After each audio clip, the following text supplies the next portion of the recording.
this one. How do emotions play into our spiritual path? In my work, I see people wanting to do a spiritual bypass and jump over the emotions into the spiritual. Do we have to go through them along our spiritual journey? And are they part of the spiritual journey?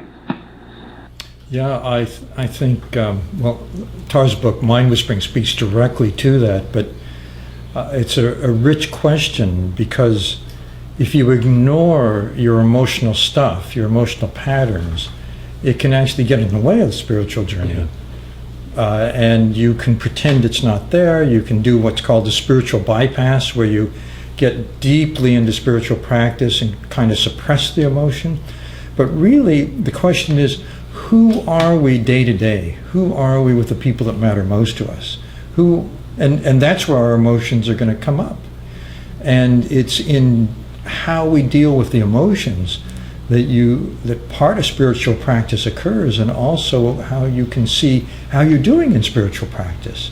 Do we get sucked in by our emotions? Are we able to transform our emotions? Are we able to recover and get into a better state?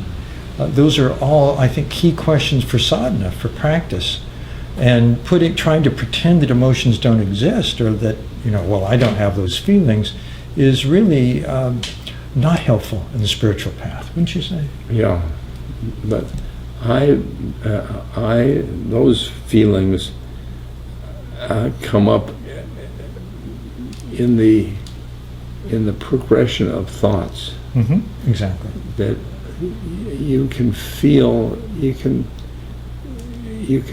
something and think about it,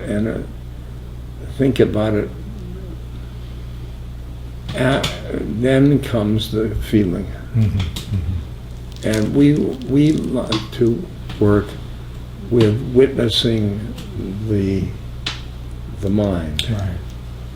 And in the mind, the emotions come. That's right. And with the emotion is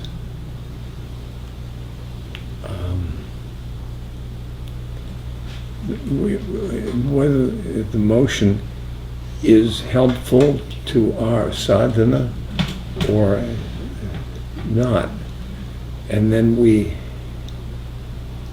get hold of the helpful ones. Exactly. And it's an important distinction that you're pointing to, which is that some emotions, love, devotion, compassion, are to be cultivated. And other emotions, particularly, are really heavily glued, self-defeating emotional patterns, are the ones that we have to do something about. That's what Tara's book, Mind Whispering, is about, exactly those patterns, how to handle them in a spiritual context. And I think first we got to make the distinction, as you say, is this a helpful feeling or not a helpful feeling? And if it's not a helpful feeling, what can I do about it?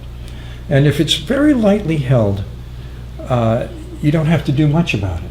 Maybe just witnessing is enough. But if it's a really stuck one, like, I learned to do this when I was a kid because it helped me feel better because of the way my parents treated, those kind, then it's good to... It's a habit. Yeah, an emotional habit. Then you need to change the habit. Yeah. And to pretend otherwise, I think, is to get in the way of a full release, full opening. Yep.